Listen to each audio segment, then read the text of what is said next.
Hey everyone, this is Chris from Predator World Hunting. You are listening to the First Focal Plane podcast with Sean, Chris, and Rooster.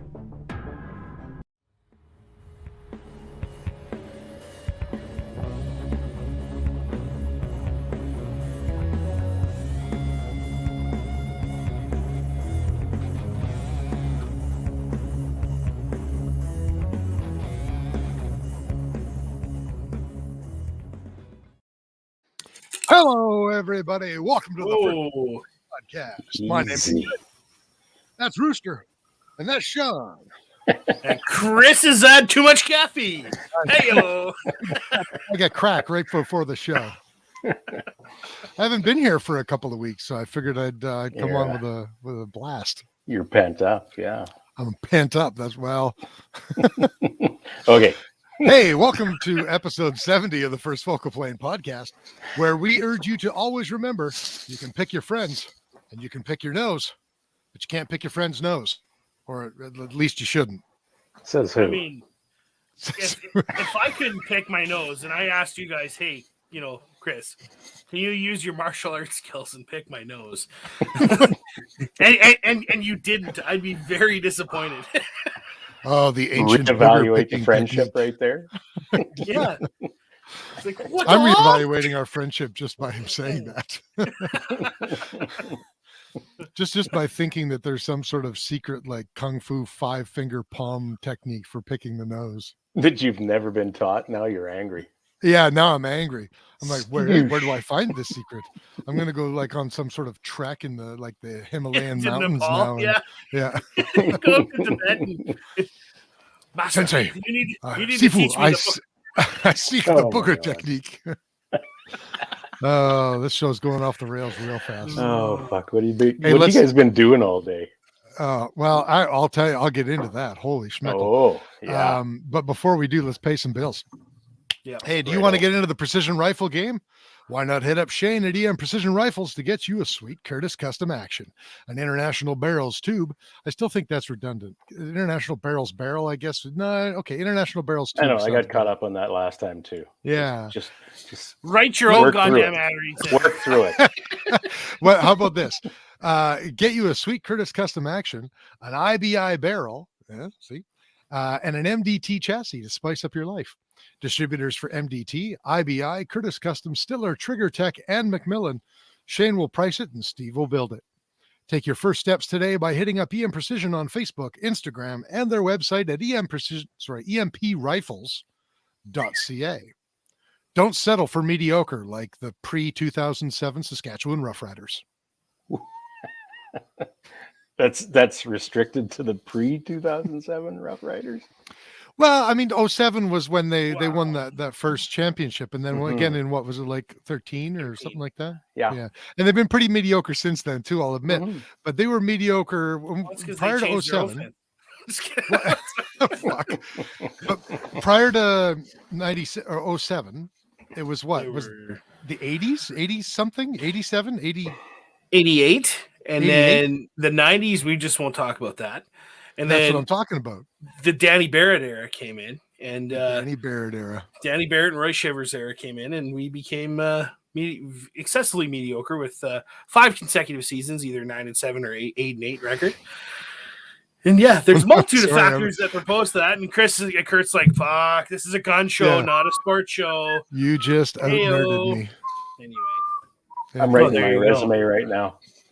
Speaking of nerds, send it out to different podcasts. That's right. Yeah, and yours truly. Please take me. I'm an orphan. Male-seeking podcasters. Yes. Right. Single white podcaster. Oh shit. Well, I don't know how to transition to this. Bolt Action Coffee Company, they're a veteran-owned and fan-operated business. The BAC team is passionate about long-range precision shooting and the pursuit of the world's best coffee. And I am out, so I need to place another order, which means I can use my code First Focal Plane for 10% off the order.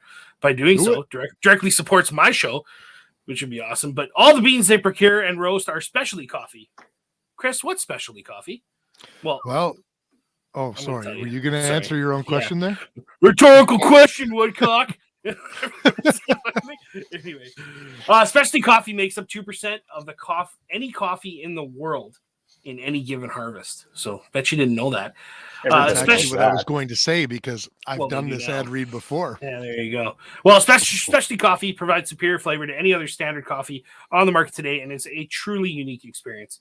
If you like coffee, you will love Bolt Action, a higher caliber coffee experience. Check them out at boltactioncoffee.com to order online, or look to local retail stores stocking in your area, which we should get a list of that and highlight one of them. Anyway, I know at least in Saskatoon, does XRO sell them? yeah, there's still some there. Yeah. I know Back 40 does, and Mhm. North Pro does. I think pretty much everybody except Cabela's in town does. In our city, anyway. We should expand that distributorship. Anyway, That's right. you know what? Cabela's. If you don't have a local store in your area, you can go to boltactioncoffee.com to order whatever you want online. Merch, mugs like this, apparel. They have cool shirts, stickers like this. And you can get 10% off using code FIRSTFOCALPLANE, all caps. So there, I'm done. You can get stuff like this, Bueno. Bills are paid. or like this, or even like this. And then they took my stapler. Okay, but I'm Holy going to God, set the you building guys. on fire. Listen, we haven't all been in the same room together for weeks. So It's been Yes, a long this is time. True. This is true. And we're still not in the same room together, but I mean, I virtual take your room. point. Yeah. Anyway. All right, we got one more, hey? Yeah. All right, the geniuses behind the Canuck line of firearms, Odell Engineering, is your premium importer and distributor of some Canada's top brands of firearms, including Bergara, Rock Island Armory, Mission First Tactical, Hyperfire, and of course, the Made for Canada Canuck firearms. Find their products and a dealer carrying said products at OdellEngineeringLimited.com, on Facebook at Odell Engineering Limited, or walk into your local gun store and tell them Phil sent you. Yeah. Yeah. Yeah. Phil sent you. All right. What's going on, guys? Been a while. Boy, What's the I can topic? tell you, I've been a busy mofo while I have not been on the show. Mhm. I got Yes, lots you I could have. talk about, but I'm going to give you Globetrotter. guys a chance first. Yeah. Man, you want a synopsis of like my 2022 travel calendar? Not yet. hold that thought. Truthfully, no. No. guys, there's about a 95% chance I'm going to Pakistan in 2022. No. No bullshit. Really? Yeah. Shalkat, Get a bunch Pakistan. of shirts? I thought the NDA Really? said you Okay. couldn't sign that, or you couldn't tell people that you were going to Pakistan. What NDA? The one that the government made you sign. Oh, wait. Did I say that out loud? Oh, they didn't tell me that was an NDA. The Z security clearance? They're going to send the uncoordinated 6.5 foot tall bald guy to Pakistan. Yeah, the bald white guy who burns easy. Yeah, to the desert. You won't stand out at all. No. All right, Well, you wanted to okay. do something else, Sean? Yeah. Let me start. So I've Okay. picked up a couple guns lately. I don't have them with me. I should have been more prepared, but one of them I being a just picked one up right now, WK-180. and then I put it back down again. Oh, you pick things up and put them down. I pick things up and put them down. Anyway, WK-180 from Bullseye Mhm. North. Just took advantage of their sale. And you got some nice furniture on it. No. Didn't that picture have a whole bunch of shit on it? Well, yeah, TNA got a friend of mine and I have got some furniture for it for True North Arms, just 3D printed stuff. We even picked up a sorry. magwell for it. Yeah, and the I said magwell didn't furniture. work. I guess it's. I'm calling furniture custom parts now. Oh, custom parts yeah, no, furniture. it's not really furniture. It's still got the. Well, I swapped out the no name stock from Magpul MOE. Mhm. What else? Got a foregrip on it. Haven't put any rounds through it. We got to do a load test for it, so we're just. You got to make actually it look doing that pretty. today. first Did you get before the hit enhanced range? Sorry, what? You got to make it look pretty first before you hit the range, I guess. Hey. Well, yeah. Why else would I be doing this stuff? It's like driving a BMW while you live in a trailer home. That's right. Are we comparing a WK180 to a BMW? Because No, I those was comparing it comparisons to are the not. trailer home, actually. Oh, okay, good. But yeah, and then M&P 2.0. There, you got one of those. Oh, you Did you? Yeah. Good for you. In 9, or did you get the 9. new one in 10? 9. 9.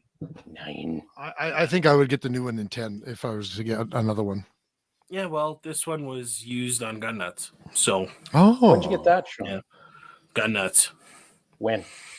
A couple weeks back. 2 weeks back. Gun Nuts. Gun Nuts is a time, okay? Gun Nuts. When did you get that? Gun Nuts. Gun Nuts. But I didn't realize the difference between the Gen 1 and the Gen 2. Like, Yep. I finger fucked one in a store, and it was like, it was okay. I didn't really notice too much difference besides the forward serrations. But in this one, the removable back straps were a lot more aggressive. Oh, really? Yeah. And the audible tactile reset of the trigger is noticeably different than the Gen 1. I had heard that With the stock trigger, though? was quite different. Stock trigger, Right. and haven't done nothing to it. It's noticeably different. Whereas, and there's still a lot of mushy take up, if that makes sense. Okay. Yeah. But it's still the duty trigger. Yeah. Well, it's that hinge trigger, right? That hinge one. But they've changed it to the sense, and I haven't taken it apart to look to see exactly what they changed. But the take up's still kind of mushy, but it breaks cleanly and it resets audibly and tactilely, crisp. It's really nice. It really is. Apparently, the new 10 millimeter trigger is different yet, and apparently much better than any other M&P trigger that they've had so far. Would you? But would you really get one in 10 mil though? Because if I'm buying a 10 mil pistol, it's probably going to be a 1911. Probably. Yeah, I mean that makes sense. I mean, I just like the M&P, but I don't think I would get a 10 mil unless I was carrying. I think a 10 is what I would EDC. Yeah. You know. Why? I can't EDC. I'm a big fucking guy, so I can carry a big fucking gun. Like, you're lucky that I'm not carrying a 44 Magnum. Very true, but I carry a Desert Eagle in my pocket. Yeah, like or the auto mag from Clint. the auto 5. Yeah, it's like Clint Smith says it best. Carrying a gun is not meant to be comfortable. It's not. But sure, yeah, it makes sense. At the same time, if I'm going to be carrying, because the chances of me actually using that gun are very, very slim. So if I'm going to wear it the majority of my life, if not my whole life, I kind of want to have a measure of comfort, I guess. And then when the time comes that I need to use it, it's still ready to go. There's also comfort in knowing that tiny little 9 mil bullet. Wait, the other way around. That 10 mil bullet is going to do more damage than that 9 too. And all the reviews I've been seeing on the 10 mil is the exterior dimensions of the pistol are not that much different. And like it apparently it's quite slim and trim for a 10 mil. Well, it's an M&P, a double stack M&P, right? So it's still going to be pretty thick boy around the sides, but it's not going to be a single stack compact. Nobody's buying. I'm moving to a state where I can open carry anyway. Well, there you go. I'm going to start calling you Kyle Rittenhouse. Just kidding. Anyway, but yeah, so that I would never mind. Oscar Long says, I don't think M&P and good trigger can be stated in the same sentence. Generally speaking, I believe Oscar is correct. Yeah. Right. Well, it's stock, but I would like to dry fire a new 10 mil though, just to find out. Okay. Well, I'm not buying one, so how am I going to shoot it? Yeah, fair. What else have I been doing? I think that's about it. I pulled off all my scopes just because I was going to send this guy back to March, but we're keeping them for a little while longer, so that's going to be nice. So all right. I'm going to play with this a little bit. I'm not sure if I'm going to put this on the 6.5 or my 10-22, because then I got the March, the High Master 5-42. Then I've got the Athlon. Hold on. 525. I'll loan you this for the 22. Right. Put the March on the 6.5. Make use of it. Yes. Listen, or I can just use the March for everything. You could put it on a quick clip and just re-zero every time you put it on a rifle. But or you just send it up to me and I'll put it on the 6.5 rooster. Yeah. Hey, there you go. Or I could do neither of those things and do whatever the fuck I want with it. Oh, yeah. But yeah, That is always the third option. but I'm actively trying to trade my 6 to 24 by 50 Midas tack for Type 97. So, Well, why don't you just put that Midas tack on your 22? because I don't know. You're talking about the gray birch, right? Yeah, 6 to 24 by 50. That'll be good that's for plenty. That's what I originally yeah. had it on. Yeah. Yeah. Anyway, Kurt's yawning. Let's move on. Oh, I've been yawning all afternoon. Kurt needs a nap. What's new with you, Kurt? What's going on with you? Other than work, you know what? I've been in a bit of a components buying frenzy. For reloading. You know, it's hard to find the components that everybody uses, right? Like the Varget and the 4350 and Reloader 15 and all that kind of stuff, right? So I've started sort of branching out. I've been doing a little bit more research, and you know what? For years, I've wondered about the Vitivory powders, and I have a hard time making sense of their numbering conventions. But I did some research, and you know what? I found a shop that had good stock of a couple of different powders that would actually work well. Like, listen, I use Varget in my 223 Ackley, my 6.5 by 47, and my 308, and you know that combined is a kind of a hungry beast. So you need lots of Varget. Well, right, and since it's nowhere to be found, or at least not for less than $1,000 a pound, I started looking at other things. I found that Vitivory N540. Is a good fit for 308. So I bought a couple of kilograms of that.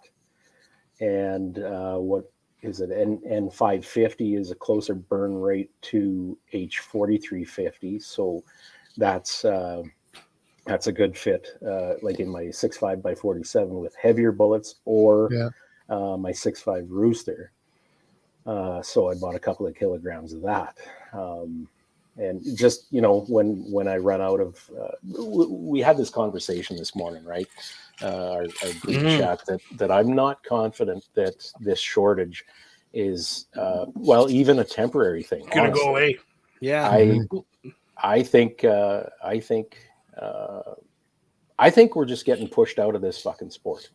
They may not ever be able to take all of our guns, but they're going to render them useless. And I don't know, we're kind of ever the optimists here in Canada, where I'm sure it'll be fine, and this is just a temporary thing, and they can't really take all our guns, and that's great to have that positive attitude. But there's more and more things I'm seeing, and I'm not talking just firearms related. But more and more things I'm seeing that are telling me this is the end of the good times, and there's some hard times coming, and some shitty stuff on the way. And I'm just kind of planning a little bit for the future, I suppose. What you're turning into a prepper. Yeah. I suppose maybe. What are you seeing that has brought this mentality to the forefront, Kurt? Well, just everything to do with COVID, and we've talked about this before. It's a highly infectious disease, or whatever you want to. So stupidity. It is. Yeah. It's highly contagious, but the severity of it. Are we really doing all this shit for what it really is? And you see all these people just conforming, laying over, and what I think I see is this constant increasing push to dependence on the government. And I swear, all these. Can I interrupt you just for a second here? Because you were talking about powder, and Phil Odell, owner and proprietor of Odell Engineering, For those who don't know Phil, but you should know Phil. He just said he just got 1,500 cases of IMR 4350 out of the U.S. How many? He says 50 is in the chat here. 1,500 cases of IMR 4350. Oh, Jesus! I thought he was talking brass. Yeah, he's. Oh. I think he is. I think he's can't. talking brass. Okay, not he types, cases, "No!"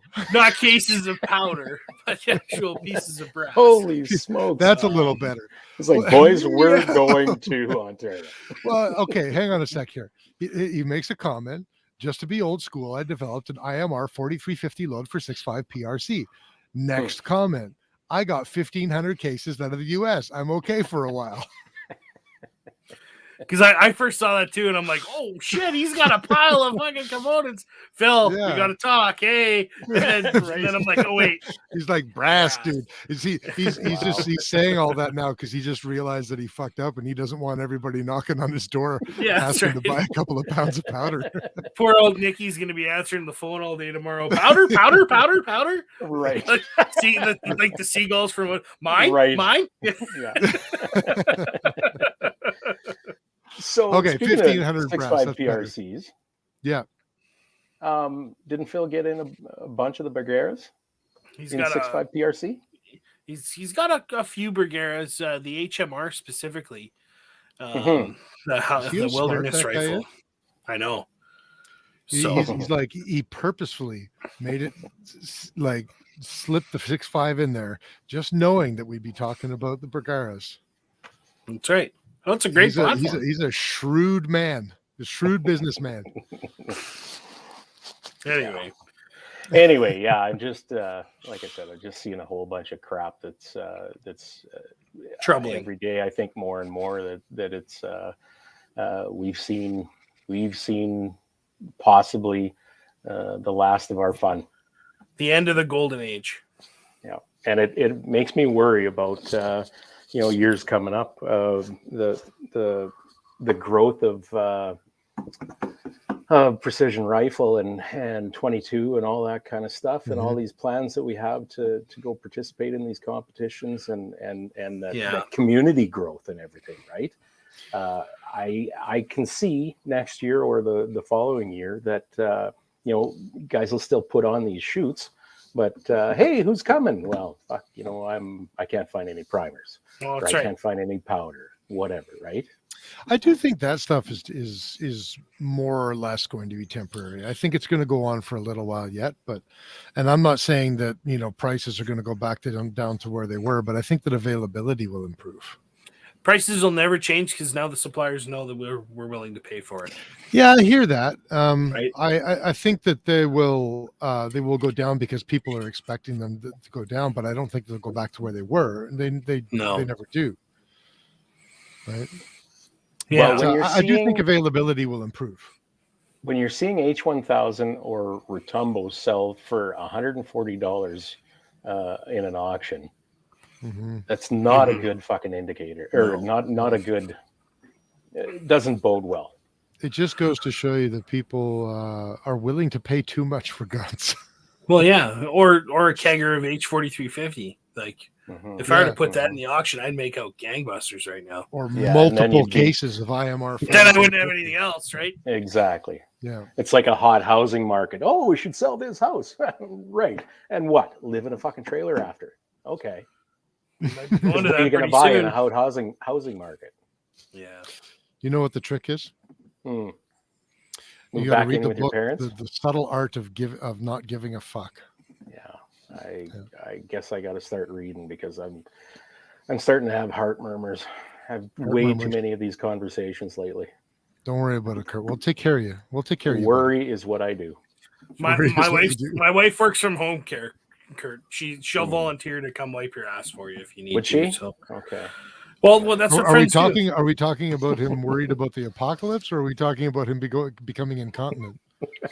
A little bit of column A, a little bit of column B, I guess. Don't they go hand in hand? I don't know. That's weird. Okay, here's something that I'm doing. I showed this a couple of weeks ago. This is a Spec 180 for an MCR. I'm going to take some time, and I'm just going to build this out I don't want to buy an MCR and then cannibalize a full rifle just to build another rifle because this is a better receiver. So I'm going to wait for uppers to be available again, and I'll build this all out, and it's going to be great. But I also went and bought another one of these for a 180C. Oh my god. So I'm going to build. Oh my god. Oh my god. I'm going to build both an MCR and I'm going to build a 180C. And here's why. Because the 180C seems to be getting really good aftermarket support. Especially from companies like TNA, and they're building a lot of really neat stuff. In fact, I might just get the TNA improved 180C upper. They put a dust cover on it and an integrated shell deflector. It seems like a real improvement. And is Phil asking me what barrel length I'm going to go with? Yeah. Well, I got to keep it non-restricted, so I'm going to go with an 18.6. I'm done with restricted. In this country, I would love to build an MC. Says the guy who was spouting doom and gloom 5 minutes ago. Oh, I'm not quitting, you son of a bitch. Okay, a long shot. I'm just bitching. Okay, so Phil wants to know what barrel manufacturer. I have no idea. I'm a real big fan of IBI and what they're doing with carbon stuff. I think that would be fun, especially if I have to get a bit of a longer barrel. It would be nice to get a shorter one. What I would really like to do, what I think would be awesome. Do you guys know Ian and what's his face? Kurt, is it Kurt? Ian and what's his name at Forgotten Weapons and Carl? In Range. Carl. Ian and Carl. Thank you. So you know how they did their yeah, at least I remembered Gun Jesus' name. Do you even like guns? Like what? Do you even gun, bro? Okay, so they did that project, the What Would Stoner Do project, the WWSD AR-15. You're not familiar with it? Yes, okay, I know. Okay, so no, because I watched 2 Mile stuff and PRS stuff. Yeah, so basically what they did is they said if Eugene Stoner was still alive with modern components, how would he build an AR? today And they came up with this super light. I think they put a 14-inch barrel on them. Yeah. Is it a 14? Yeah, 14-inch polymer lower. Polymer lower, no telescoping stock. It's basically an improved A1 style polymer stock, but it's integrated with the lower receiver, carbon fiber handguard, carbon fiber barrel, and it's like Full auto bulk carrier group.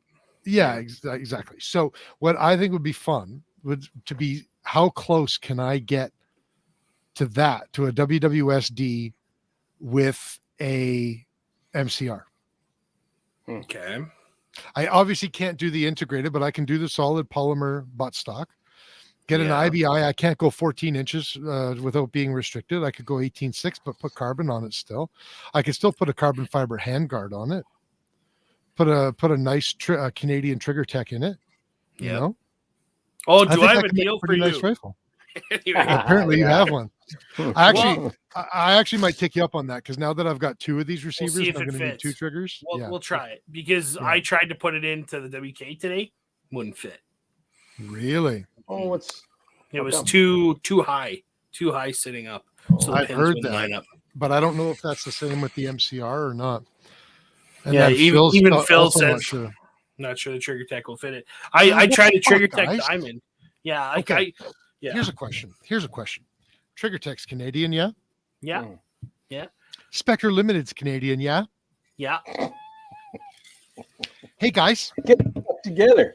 Fucking email each other once in a while, huh? Well, now they have, because the new Crusader 9 PCC comes with the trigger tech. With the trigger tech, and that comes with a 1.8 Spectre lower. That's right. Right. So the hold open in the MCR will block it. A Hyperfire will fit nice, says Phil. And you know what, Phil? Here is my Maverick lower with a Hyperfire trigger in it. I love Hyperfire triggers. So we'll get to that. Maybe fuck you, Sean. I'm just going to go get a couple of Hyperfire triggers. How appropriate. Well, okay, so I tried the trigger tech. I had a spare Timney laying around. The Timney fit Ricky fucking Tick. So Rickety Tick, is that a good thing? Ricky fucking Tick. Ricky Tick, okay. Yep. I'll call that. I'm familiar with the You saying. know what? yes. I'm still going to get a Hyperfire. I still like Hyperfire.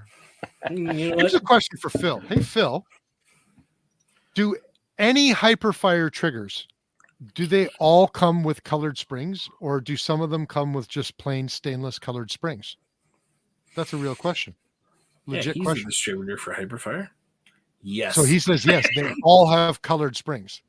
So what that means is, and I'm not outing anyone here, but if somebody put a trigger tech in my lower with those springs, is it safe to say that it's not actually a trigger tech? Is this, or sorry, not trigger tech, Hyperfire? Yeah. I think I got a counterfire trigger tech. Damn it, I keep saying Counter fire? counter. First day with your new 2 weeks away and you go full Words are hard and cake. I think I got a counterfire Hyperfire. Counter fit Hyperfire. Wow. Maybe. Okay. Anyway, I should move on from here. What else Yes, is going on? Good idea. Yeah. Do you want to start moving on to talk about this? Well, sure. That's a good We segue. might as well. Okay. Might as well. All right, guys. That might be an older one. Oh, okay. You definitely. Okay, that's possible then. Okay. All right. I'm going to tell everybody a little story. Okay. Grab a beer. I'll make it quick. But No, you you won't. got to know the backstory here. Dude, No, we can I'll go make all it- night if we want. Kurt might fall No. asleep, but that's okay. Well, if I do make it long, I'll make it entertaining. I can promise you that. Okay. But I'll try to make it short. So some of you may remember back in, I believe it was late March of 2020. Sorry, late March of 2021. No. I said that I was going to get a Maverick receiver because I was building a stag build before the OIC, had it pretty much done. Banhammer comes down and I wanted to reuse the parts. The MRA was advertising the Maverick as, here, get our receiver kit and you can reuse the majority of your AR-10 or stag or whatever parts. So that's what I did. And I built it out using what I had from the stag.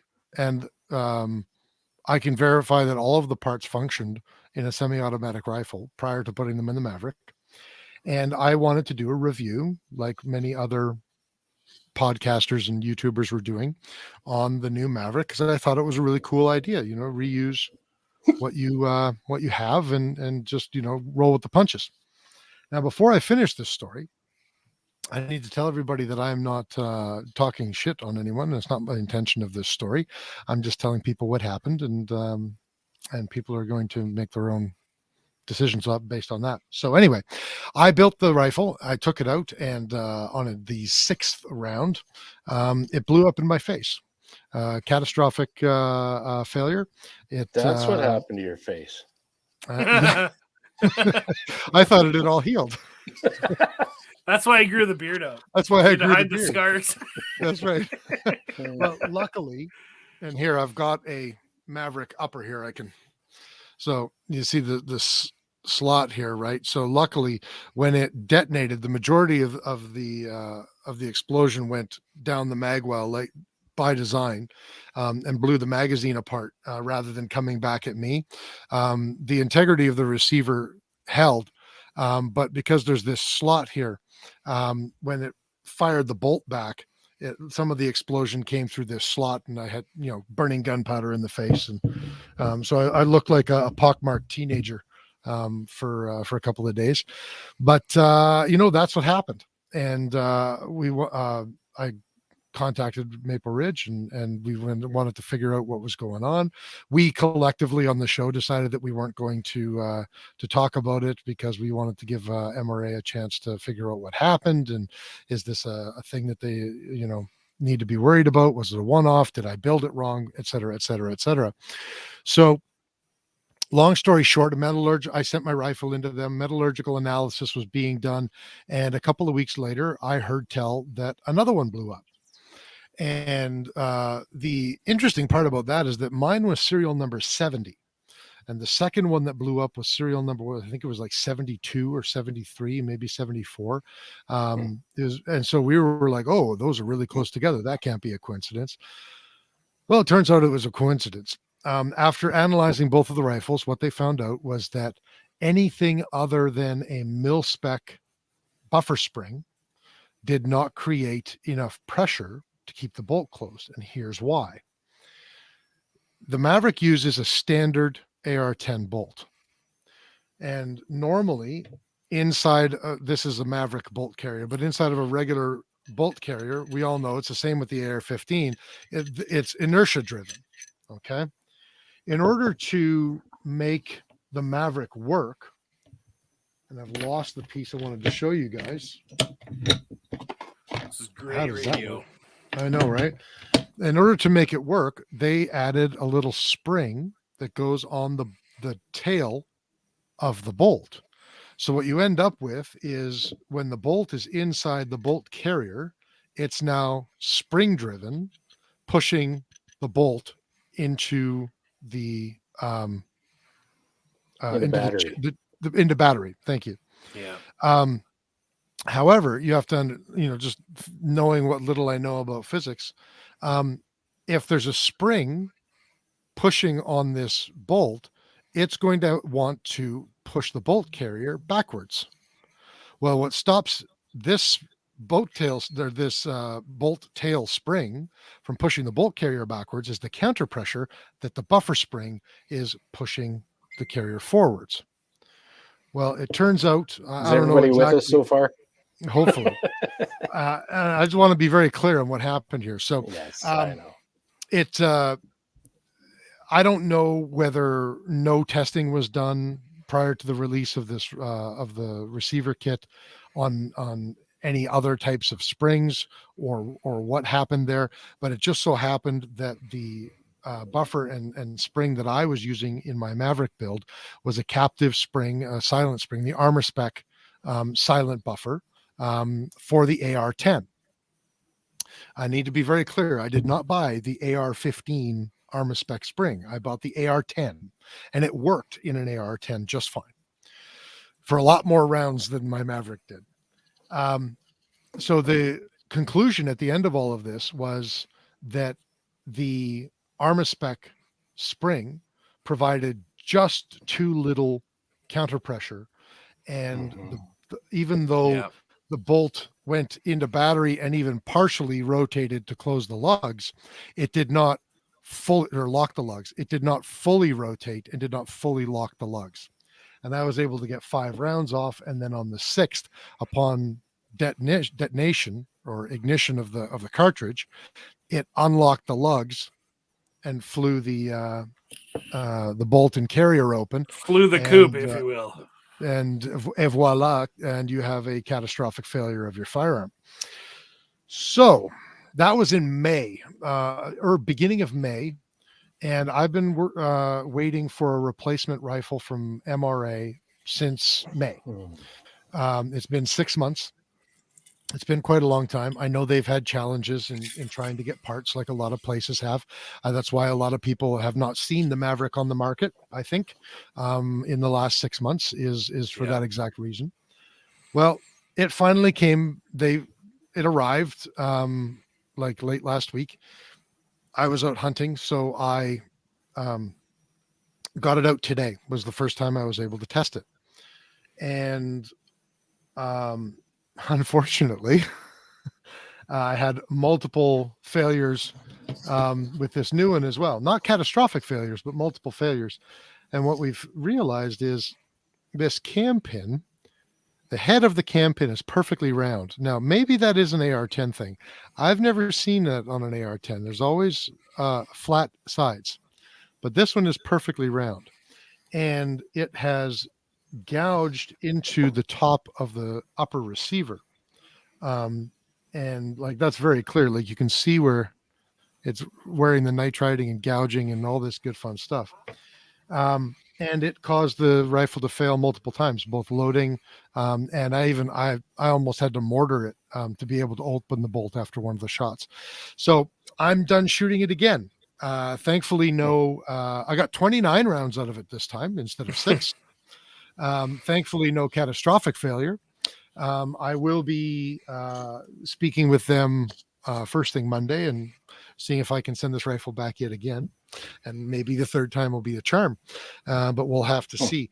Well, I in these will hard be. times, at least you're saving on ammo, Chris. Well, no, because I got 2 other 308 rifles. Adam says almost 1 full magazine. Right. Almost 1 full magazine in Freedom Land. Yes. So anyway, for those of you who care about the details, I will be doing.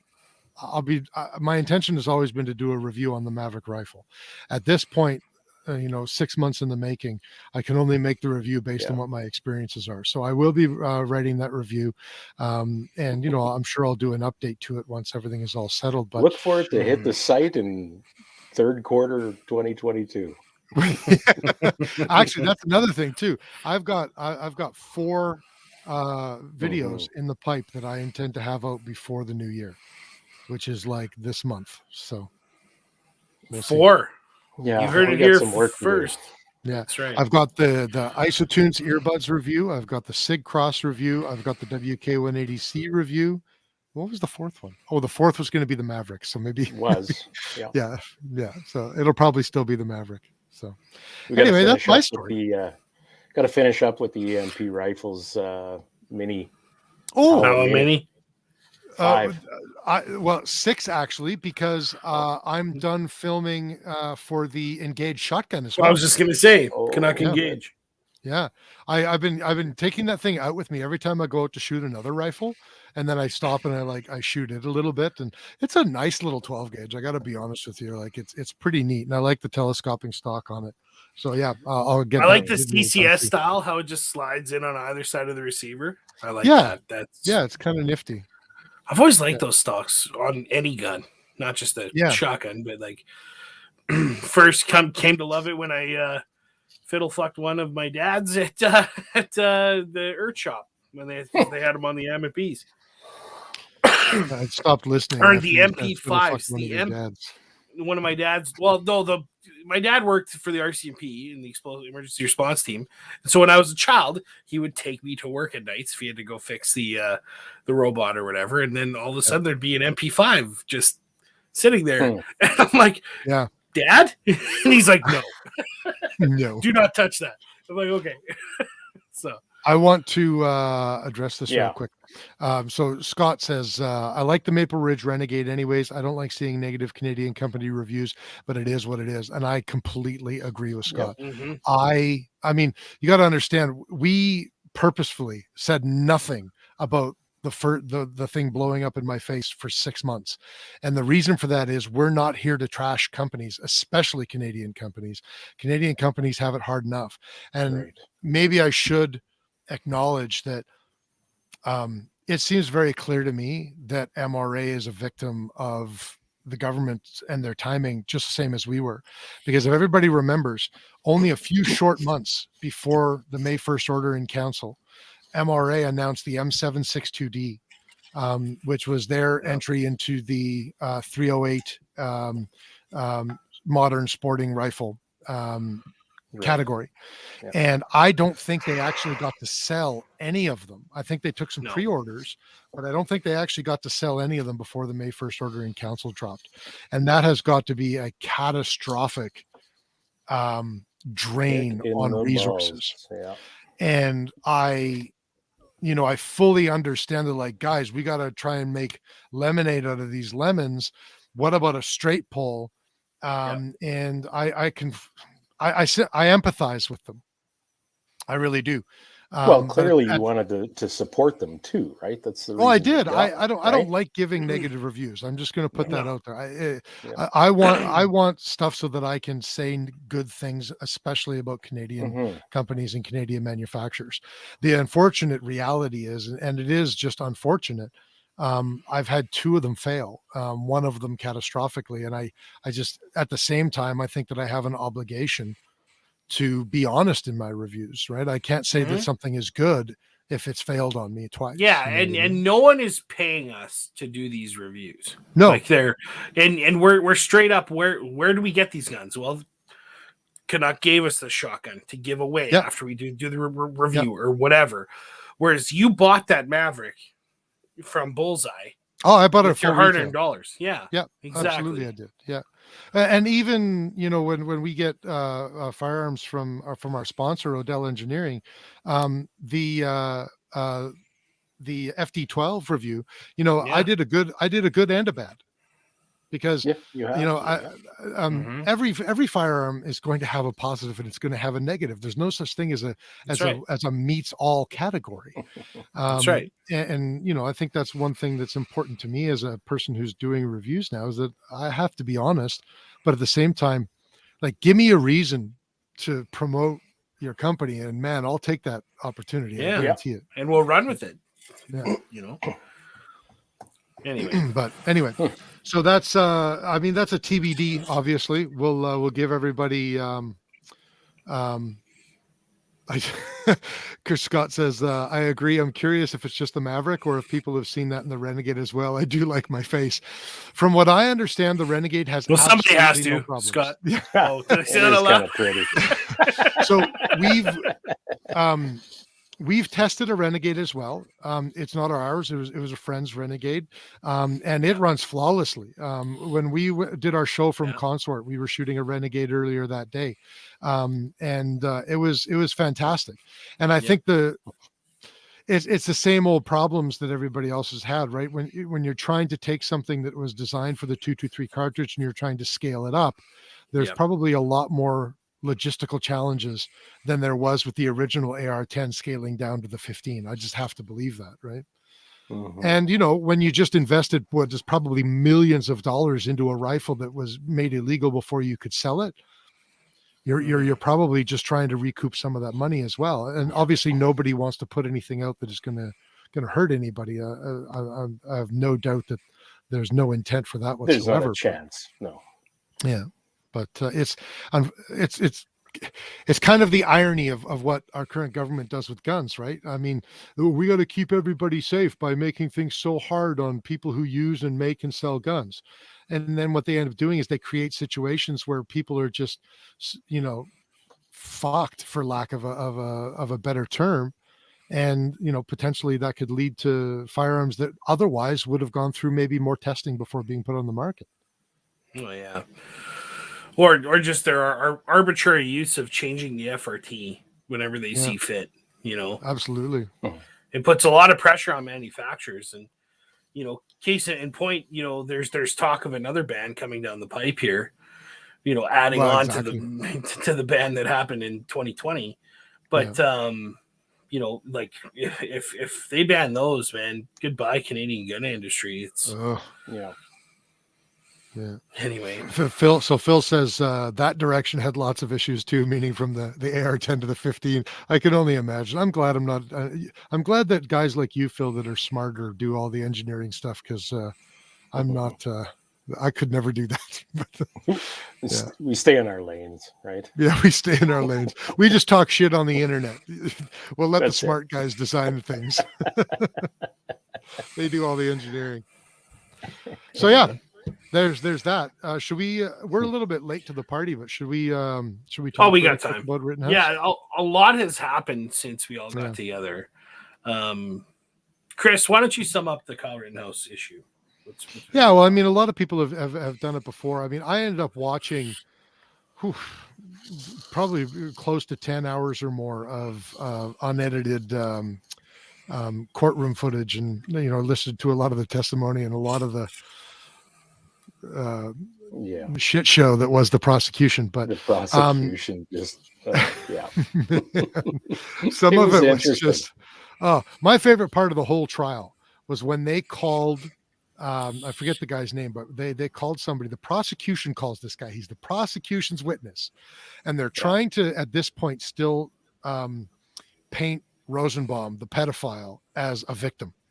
Yeah, and they're trying to say that Rittenhouse couldn't have acted in self-defense because he couldn't have possibly known that Rosenbaum meant him harm. Because nobody knows what is in the hearts of man. You know what I mean? And so he's got this guy on the stand who is basically there. And the prosecutor says, and at that time when he grabbed the gun, I mean, you couldn't possibly have known what was in his mind or in his heart or whether he meant malice. Is that correct? And the guy looks at the prosecutor and he goes, Well, he grabbed the barrel of his gun and yelled, "Fuck you, fuck you." Right. Or what was you it? see- Fuck you, I'm gonna kill you. Isn't that? Well, what he, it Right. he said? yelled that too, but that's not what the That guy was- said on the yeah. stand. Okay. And then you can see the prosecutor he's like, you can just see the life leave his body. And we're done here. Yeah, and then That's you the see- big guy that was sitting at the bench. He's just like, Yeah, exactly. And then you see what's his name, Richards or whatever was the main counsel for the defense, or I think was it Richards or whatever his name was. yeah. You can I see don't him. know. He's trying to be stone faced about it, but you can tell like under the desk he's doing the Yeah. fist pump. Woo! Like, yes. Anyway, everybody knows by now he was found not guilty on all counts. I think it's a travesty of justice that that Grosskreutz hasn't been charged. Yeah, no He shit. was carrying an unpermitted concealed firearm. And he did point that it is a fact. It is in law that he pointed that firearm at Rittenhouse, which led to him being shot in the arm. I think that's a travesty. The other two guys, I mean, they don't need to be charged. They paid the ultimate price. But I think Kyle Rittenhouse this is the other thing. I don't think he's no hero. No. Oh, God, I no. think that I think everybody's like, well, he shouldn't have been there. He shouldn't have been there. He shouldn't have been there. And while I agree with Okay. that, Who shouldn't have been there? well, Fucking all those pricks. yes, I mean, people in glass houses, right? Yeah, But at the same exactly. time, at what point is it a citizen's duty to protect their community? Mhm. You know what I mean? Like, at what point is it too much? You know, Well, at what point? that's the whole narrative now, is that you should just let these people do their thing and get it worked out of their system, and no matter the damage or upset to life you may Yeah. experience, well, them's just the breaks. Yeah, well, And and that's what they expect now. Phil says, "What is the militia?" Yeah. The militia yeah. used to be the people protecting their community. Like, Mhm. I really don't have a problem with that. I think that the other travesty here is all of the lies that media told. That people still think are the truth because they didn't watch the trial. They only Yeah. listened to the media. Some of those lies are that he crossed state lines with a firearm. No, he didn't. He Right. absolutely did not. That is a fact that was established in law.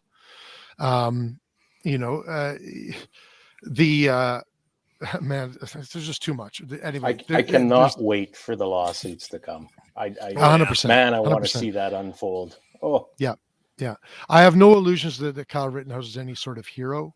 I think No. he did what I don't think he's a hero. I think that he's No. a kid who got in over his head, trying to do what he thought was right, and I can respect that. well, listen, Um, he was with a bunch of other people, at least for a period, right? For a And period there's of time, safety yeah. in numbers. He was likely there to participate in that. The likelihood of anything bad happening like that was fairly low. Yeah. And I'm not sure where he got separated from the rest of that group that made him so vulnerable in the first That place. I'm not sure either. It turns Right. out that the what's his name? Not Cameron. God, I'm bad with names. The guy who ended up giving him the rifle anyway, he apparently was on the roof of another building when Hmm. Rosenbaum went after Rittenhouse. But I mean, the reality is he had provided first aid to some people earlier Yeah. in the evening. Mhm. They not just like that. So Phil says he was there to render first Right. aid, and he was trained in first aid. Yep. He did like a And junior he declared that first too. responder course. Like and- there was and, film of that even. Yeah. That's right. Yeah. And not just that he was there to do it, he did actually do it. He did render Right. aid to some people. He's Yeah. on video, literally taking a fire extinguisher to a dumpster Mhm. fire that is being pushed by Rosenbaum towards a gas station pump. Like, Ooh, there's no question. a He- metal dumpster fire. That prosecutor, what a fucking child. I could Well- not believe that, hey? a metal dumpster fire being pushed towards a gas pump. Yeah, there's that. So, Conveniently left out. Phil also says 400 million has been registered so far against the media. Good. That's not Good. enough. Give him all Well, of it. and what about the current sitting president of the United States calling him a Right. Oh, terrorist? I've been thinking about that too, Sean. And he seems to have Yes, man. backtracked off of that pretty hard, and Oh. rightly so. How You know? Doesn't about that for matter. slander. Yeah. Yeah. Yeah. You know, that would Well, be and amazing. this is part of the problem, right? I mean, I like hero, no. Mm-mm. Responsible citizen, yes. Yep. And when what kind of a world are we living in when somebody who's just trying to do good for their community is not only vilified but Well, railroaded? Yeah. I don't disagree with you, but I've always been taught the best fight you can get in is the one that never takes place. Of course. He traveled to Kenosha, walked around with that rifle. It's 20 minutes away and he lived there. Yeah, okay, probably. fair enough. But you don't You see know? me going to Lumsden walking around with my SKS. You know, Well, You don't see I rioting in I haven't Lumsden seen either. I any know. riots in Lumsden not yet. Not yet. You know? Yeah. It's After just this seething show, under however. the surface in Lumsden, Saskatchewan. But still, it's like, you know, that, and there's all those memes flying around and fuck around and find out and that shit. But it's like, yeah.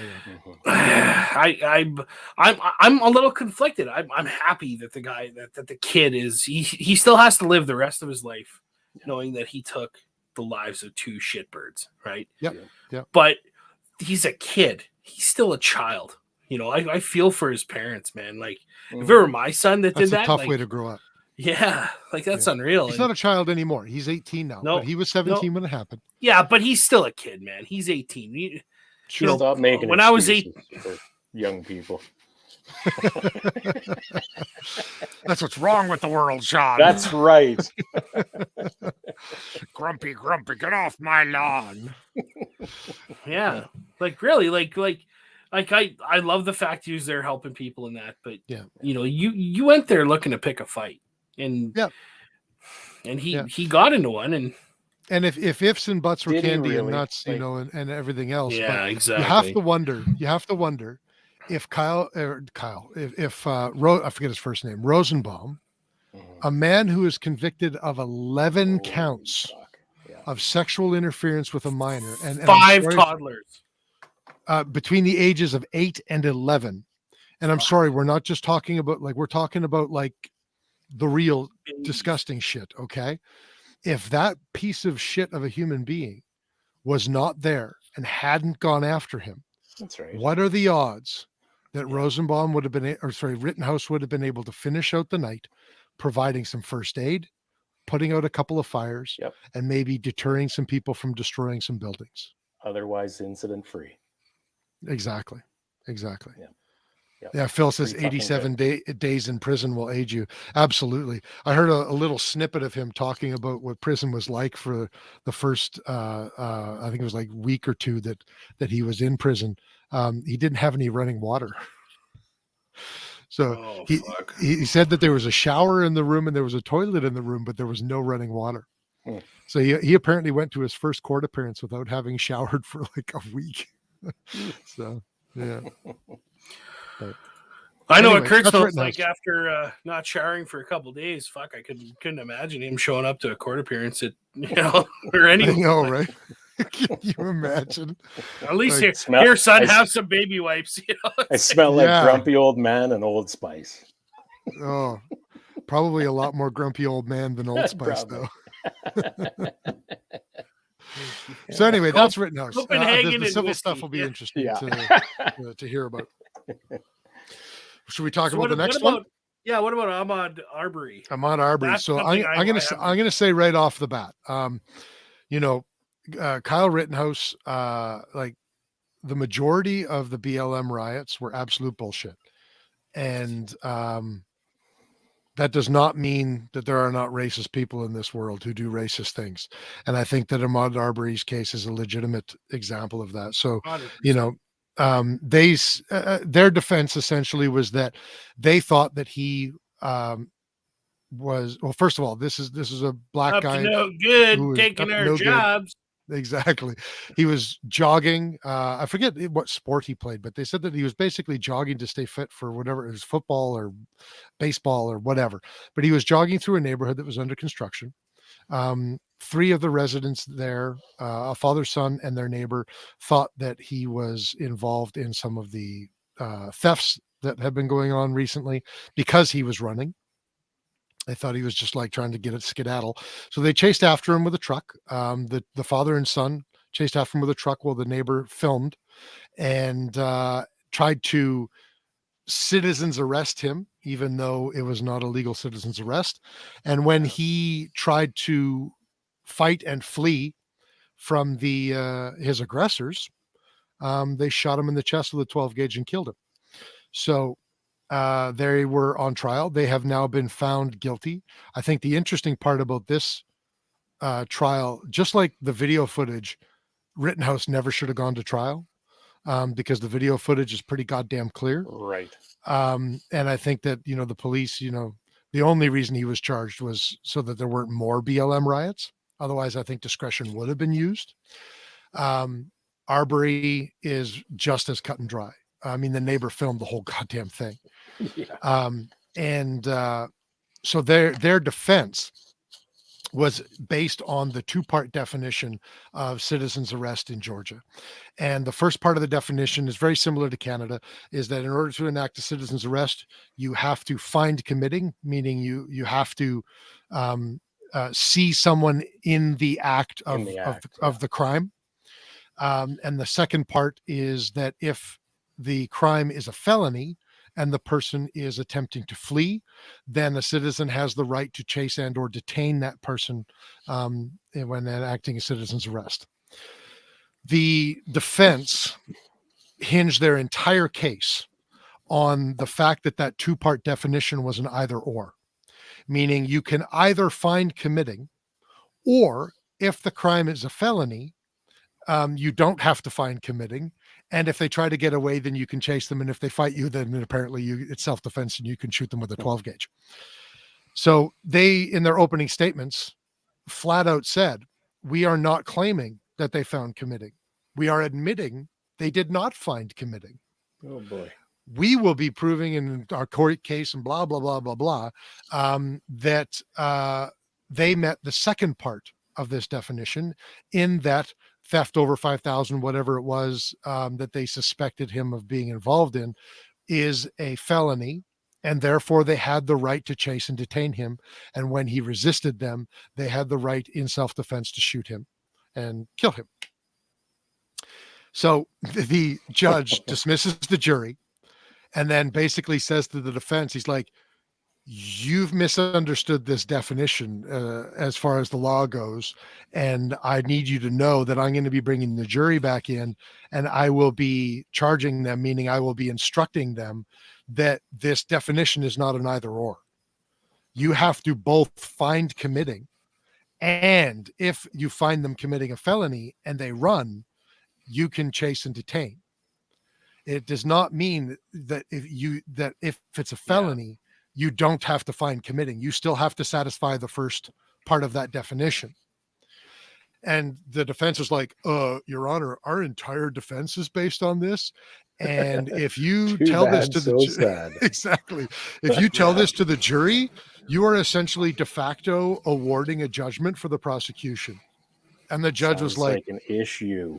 It's an Sounds issue, like not an issue. Problem. Yeah. So that's what the judge did. He came in and he said, look, like, you've been told that this is how the law works in regards to this. I'm setting the record straight. That's not how the law works in regards to this. And basically blew up the whole defense's case. And, as a result, they've all three of them were found guilty. And I think rightfully so. They killed that guy. Yep, absolutely. Yeah, that was murder. Yeah, 100% there was murder. And you know what? Maybe they didn't intend. They were frustrated. I had our house built back in 2007. We were living in the construction zone for a long time. Chris, shooting city employees who blow dandelions onto your lawn is not cause to murder them. No, not dandelions, foxtails. Oh, foxtails. Okay, sorry. and case in point, because I didn't hurt anybody. All I did was yes. And even if I do hurt somebody, it's not going to be with a firearm because I'm not a fucking idiot. Right. Anyway, so that's Ahmaud Arbery. And the funny thing is BLM goes nuts over the Rittenhouse case, and they just will not let it go.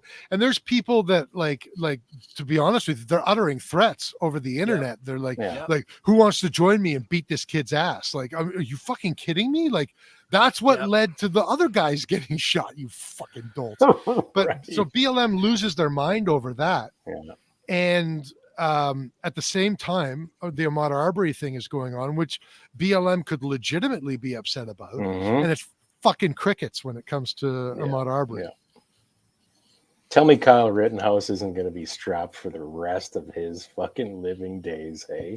Could you imagine if he ever has a second incident, though? Holy shit. You know what? I think the likelihood is reasonably high, given the environment. I think that kid needs to grow a beard ASAP. Yes, sir. And move to Alaska. Yeah, agreed. He's going to be looking over his shoulder every time he goes out.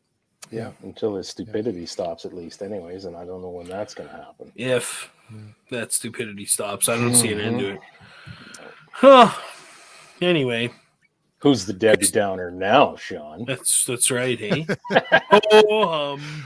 This whole show's kind of been a bit of a downer, hasn't it? You shut up. I don't think we intended that. You fuck. Did you shoot a deer yet, Chris? Oh no! Oh man. Okay. I'd like to tell another good story, but get this. Okay. 2 weeks worth of content in one episode. Here we go. I know, right? Okay, so I was traveling a whole lot in November, and I didn't get to go out until like near the end of deer season. And in the meantime, all of the snow melted and refroze, so there's like 1/8 of an inch of ice over top of it. Like, so push and push is like a fucking non-starter. So that's fine. You know, we're making it up, and we always a blind was already set up. It's just I like pushing bush. I don't like sitting in the blind, but we were sitting in the blind, and all weekend, the first 2 days I'm out there, I shit you not, in 2 days we heard over 100 shots. Ooh.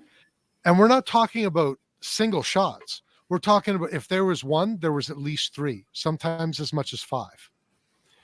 And at one point, we're near the north end of one of the corridors, which borders, a grid road. And these dumb shits pull up in a silver Tacoma with Alberta plates. We should have got the plate, but we didn't. Of course. And they come out, they're not wearing proper winter clothes. They're not wearing anything orange. Like, they're not prepared to go out into the cold and hunt, and they're not wearing proper clothing, even if they were. They're clearly just driving the grid roads and hunting from their truck. And he basically says, hey, have you guys seen a injured deer come by here? And we're like, no, we've been sitting here for, the last, maybe 35 minutes at that point. Before we haven't seen anything. Fuck this all up. Yeah, it started yelling at us on the grid road, right? Oh. And so they basically, the trick is to make enough noise that the deer think you're a moose. That's what Oscar says. I'll try that next time. Anyway, so shortly after that, we decide to head back, and we see a blood trail.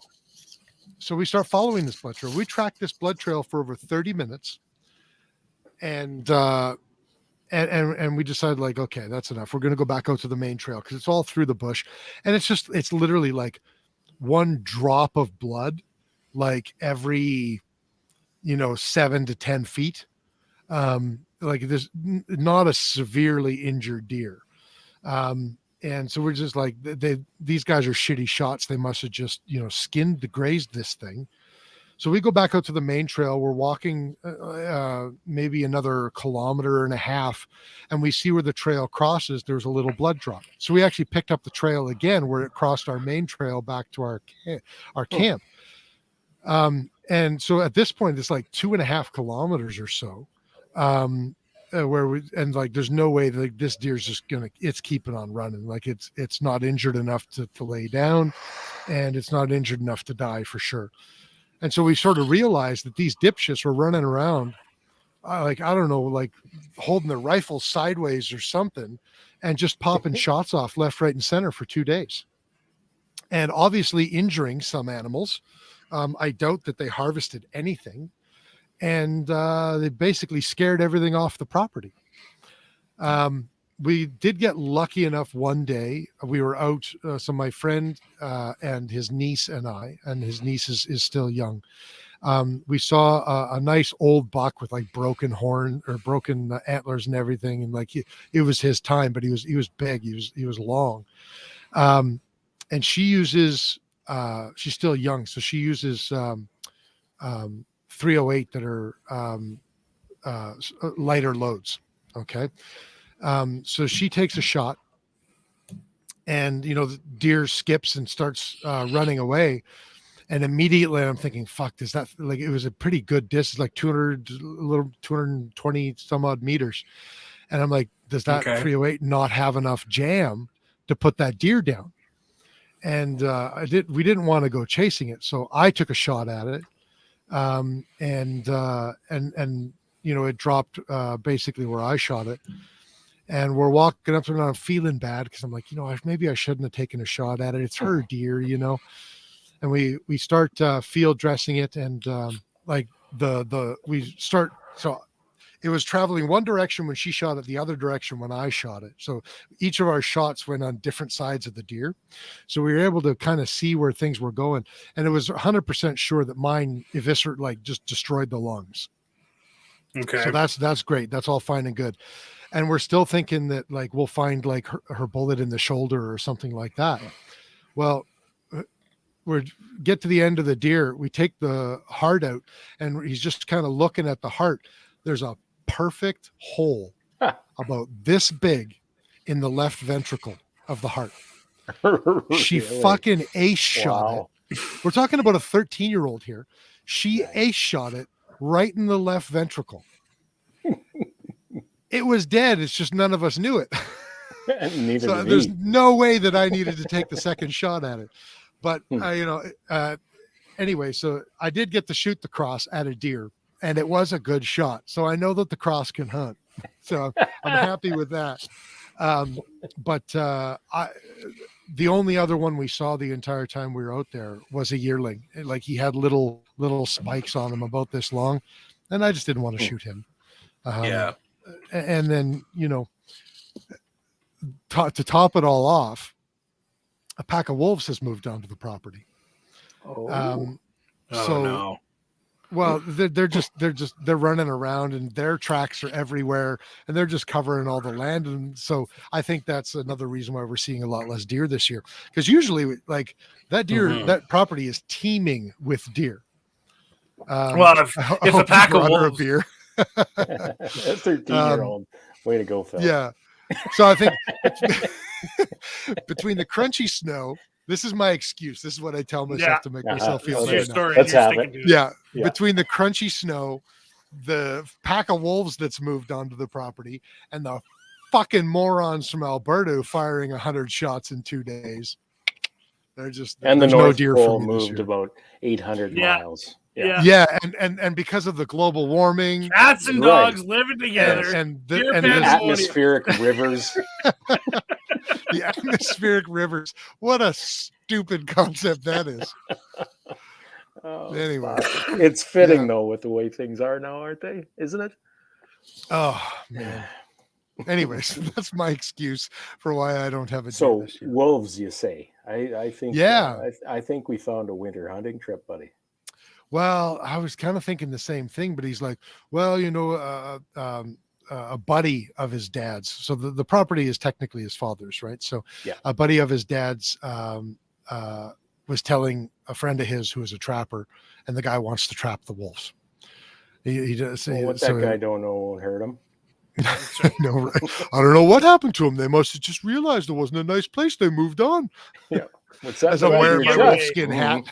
First focal plane branded skin hats and scarves. Yeah. That's right. Yeah. No, but they want to let the guy, they're letting them try to trap them. You know what? Shooting a wolf, especially when you call it in, is one of the biggest rushes in life you will ever have. I can only imagine. Oh, man. I kind of hope that he foobars the trapping. And that they're still there in the spring or something like that, because like I will just say to my buddy, like, hey, like let's just like, because he got a license for them, Okay. So like let's go get them, Mhm. because I think that would be a trip. Whew. Wolves are on my my bucket list. That's for sure. Well, they're That's moving cool further shit. south every year. So Yeah. So so Anyway. that's my hunting story. I It's got a lot of great stories hunting tonight. story. yeah. Yeah, you do. Yeah, You've the taken up story this of how whole I show. got no deer. When is rifle season over for whitetail? Today. Was Today. it today? Today. We left early because I was like, fuck. The funny thing is, whenever I go out hunting is like it's a retreat for me. It's a vacation. I don't want to see a deer on the first day or the second day, because I love just sitting out in nature or just like pushing through trees and bush for several days at a time, because it's like, how often do I get to do that? And I'm really lucky that I've got a friend who is stupid enough to like me as a person, and like my company, and I can invites relate. me out hunting.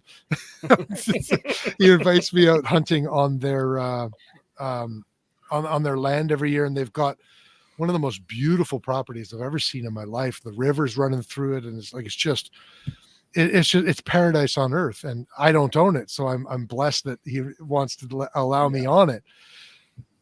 And this time we were out there for 3 days, and by the third day, all I was thinking of is I'm behind on so many things at work, and I got to do the reviews. I've never been that way when I'm out there before. I've never been thinking about having to get back to the world and what I have to do when I get back to the world when I'm out in nature.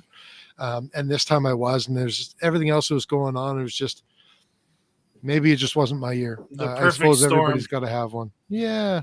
And, I normally don't need motivation to go out in nature and hunt. And, last year it took us like 6 days before we saw anything, and I didn't give a shit. I'm like, man, I'm sitting out in the forest, like, listening to the squirrels get pissed off and the crows yell at the squirrels, and and smelling what nature's supposed to smell like. But it was just, And all the pretty colors, and you took that MDMA when you went out that last year. That and all the marijuana and all that, the marijuanas. And have you been taking the pot? The pot. And pushing bush for 8 hours is so much easier when you've had PCP. You just don't get tired. I'm just gonna go over here for a little bit. Yeah. I like 2 years ago, I chased a deer down by hand. Like, PCP is amazing. I just dove on him, and I didn't even kill him. I just wrestled with him a little while. And then you wake up, you're covered in blood and entrails. Like, what happened? Yeah. I thought a werewolf. No bullshit. I thought I was a werewolf for like 3 months. Gotta start carrying around a silver bullet. Yeah. No, you're just on PCP. Welcome to Saskatoon. Yeah. Welcome to Saskatoon. Yeah. Oh shit. So yeah, that's hunting anyway. Well, attempted hunting, I guess. Well, I'm glad you got to go. Well, right. I did hunt. I just didn't harvest. That's what I'm telling myself. Yeah. Right on. Cool. Well, what else we got going on? I think that's about it. Yeah, that's about it. Yep. That's 2 weeks in a nutshell, man. I will say this. I guess I haven't said this on the show, so the listeners don't know. On Black Friday, I bought an IBI carbon fiber barrel for the Sig Cross. I decided to go with an extra 2 inches on the barrel just to get over my envy. So I'll have an 18-inch carbon fiber barrel as soon as it's in, and I'm really excited about it.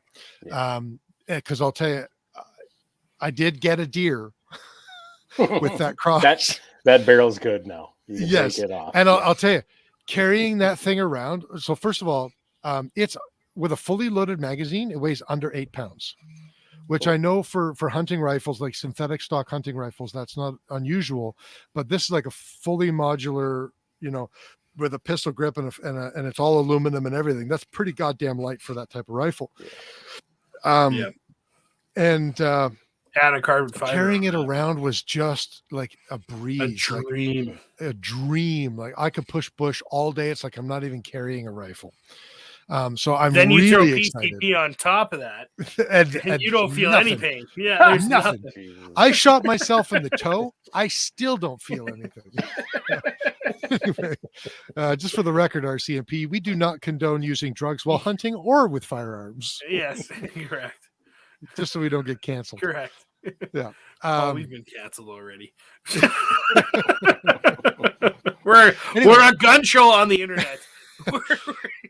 Long story short, I'm really excited to have 2 extra inches on the barrel, probably hopefully better accuracy, and maybe a little bit more velocity without adding any weight to the rifle whatsoever. So I'm really excited about it. That'd be nice. When's expected delivery? It says 3-5 weeks. I suppose it probably is going to depend on how successful their Black Friday sale was. Yeah. But I'm expecting maybe early January, if I'm trying to be realistic. I saw that little ban list. Yeah, of theirs. so Rob one with the AD good on the. news. Yeah. Oh, is that who that is, Rob? Yeah. Anyway, Rob, he says Pauly has a new band wish list out, including PCCs, pistol caliber carbines, Tavors, SKSs, Kel-Tecs, MR1s. So both everything. the 180C and the MCR are on their stupid little list. And RDB. the SKS is on the list, but funny enough, it's not the Woodstock version of the SKS. Imagine that. They only want to ban the Tapco version of the SKS. Seriously. Fucking halfwits. Oh my God. That's worse than half-wit. Man. It tells you exactly what they understand about firearms, doesn't it? Yeah. If the group of them got together and put all their heads together, they might have enough brain cells to wipe their own ass. Yeah. Oh, it's unbelievable. And yeah, I try and stay off Twitter because of that. But I stay off Twitter for so many reasons. well, in my profession, I need to be on it to check. Oh, do you? Well, yeah. But so inevitably when I'm scrolling through my list of growers, I see a Pauly. I don't follow them, but I see, well, if you like the CCFR, you'll like Pauly Sasuviant or Blake Brown or any of those. Will I though? Yeah. And I'm like, oh, let's see what these assholes are up to. And I click on that. I'm like, ugh, mental health goes down into the gutter. But I saw that. And now with Marco Mendocino as the new liberal cuck, let's call it, minister. Oh my God, the fucking Greenpeace loser. Like, how does somebody? No, that's different. Marco Mendocino wasn't a Greenpeace terrorist. Who's the new minister of public safety then? Marco Mendocino. I thought he was a Greenpeacer. Guillebeau, who's the minister of the environment. Right. Oh, that's right. Is an eco-terrorist. Yeah. But regardless, like, how does that happen? It's you elect a clown, expect a circus. That's exactly. But he had to be elected too. Like, what the fire truck is going on? Yeah, it's unreal. But Pauly put out this picture of all the guns that were missed on the ban before, and of course they're going to town about we're going to ban these, and then Marco Mendocino, they're talking about banning pistols now with the municipalities, but I think it's even going to go further than that. No, actually, in the throne speech, they've changed it. They're not going after municipalities now. They know that's a non-starter. In the throne speech, they mentioned incentives, meaning oodles of cash for provinces who want to ban provincially. So they're just going to bribe provinces like BC with printed money and then raise inflation. We're fucked. Yeah, it's a shit show. And Phil's right. Phil says it's the Mossberg 715 all over again. Exactly. Yeah. The Mossberg 715. thing. Oh, that's okay. But the 715T. Oh, that's a weapon of war. Yeah. Or the Blaze 47. Yeah. Mossberg Blaze 47. It has a fucking shell that's screwed on to a. Anyway. If this wasn't a negative episode, way to go, Rob. You made it even worse episode. The antis have changed. He says the antis. So, have changed long story short, if you haven't checked it out, Rod Giltaca does a good piece on it on the CCFR podcast. Yeah. If you haven't bought a non-restricted platform yet, go do it, because this may be your last chance till 2025. So, yeah. Yeah, because I don't think they're winning the next. I don't think conservatives are winning the next election. Well, the next election, unless Trudeau royally fucks up, isn't going to happen until 2025. Yeah, So- Well, He made his still, mistake. It's still a calling this minority early. parliament. Yeah, so they, Yeah, unless he gets a vote of confidence at budget time, which won't Sure. happen. But the reality is, like, I know we're breaking all sorts of historical records here, but historically, minority governments don't last much longer than 2 years, True. if they even make it to 2 years. True. You know, But crazier things have happened. We're in a fucking wow. circus of a Crazier country things right have now. happened in recent memory. That's right. Yeah. Anyway, guys, I have an announcement to make. It's the end of the show here. We're coming up, ticking to the end of the show. We have a new sponsor. Craziness. Yeah. So for those of you who don't know, friend of the show, Oscar Long, started a firearm business called Ribstone Gunsmithing. And he helped us start our first website. He set us up with our emails. He did all that stuff. And so therefore he is a sponsor of the show. Right. We're not I'm paying sign attention to it all, languaging but- something from the right. chat. What's going on in the chat here? Oh yeah, definitely. We can do Definitely. a show and tell. Before We'll Christmas. talk.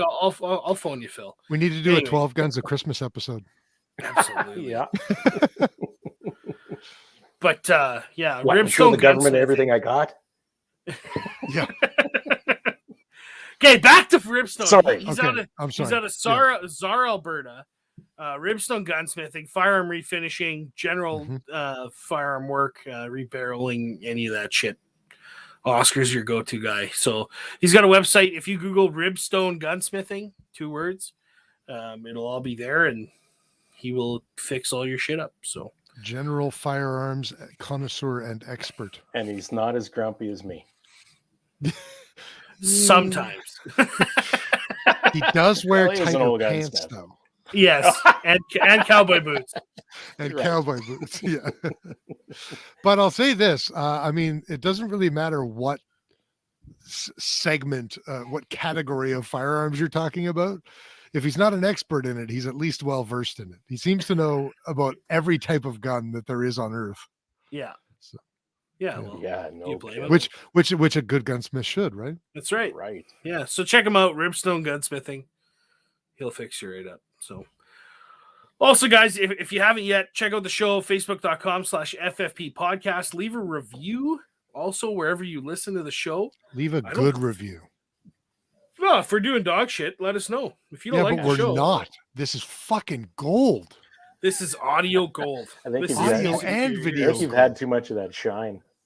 Yeah, this is pure vodka. Let's see here. Let's see if we have any. We have new reviews, but no reviews. They're just star rating. No, that's better than a jab in the eye. Hey, with a you know what? stick. I'll take it. It still counts. Ding. Yeah. Anyway.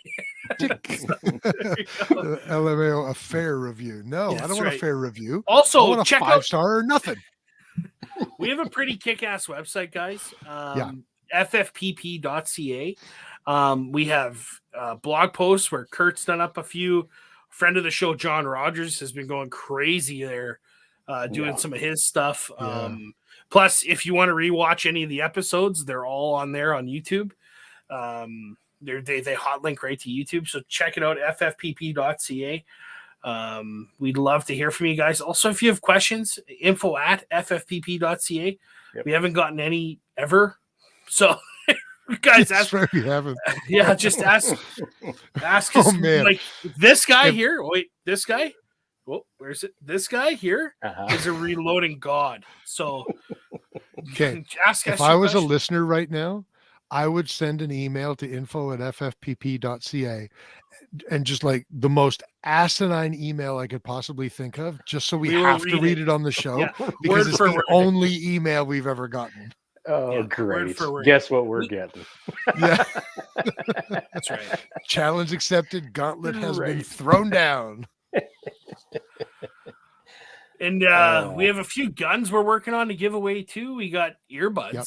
as well. I think that well, like I say, I'm going to do my best to have all of those reviews out by the end of this month, which means a lot of those giveaways will come just in time for the new year.